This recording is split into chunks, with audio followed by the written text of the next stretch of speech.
Eshitdinglarmi? Mevalari ko'p bo'lgan trayfellar hozir trendda ekan. Narxini surishtirsam 130 ming. Aman nima qildim? U pulni olib bozorga tushib, naq 5 ta trayfelga yetadigan mahsulotlarni olib kelib oldim. Ana endi kursda o'rgangan retseptim bo'yicha 2 ta tuxumni shakar bilan ko'pirtirib olib, sutga ozgina chaynak soda solib, masta ustidan solamiz. Ketidan yog', elangan un, kakao razrixitlarimizni ham solib, oxirida qaynoq suv solib, bitta aralashtirib, qizib turgan pechga yuboramiz. Ishoninglar, shunaqa sochni biskit bo'lib chiqadi. Ana endi kremiga keladigan bo'lsak, muzdek qaymoq bilan sgushonniy molokoyimizni isishguncha ko'pirtirib olamiz.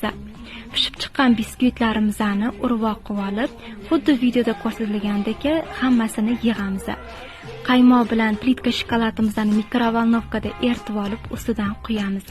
Xohishga ko'ra bezatamiz. Ana endi qizlar aytinglarchi, 130 mingga arziydimi bu trayfel? Albatta shu usulda tayyorlab ko'ring, shunaqa zo'r bo'ladi.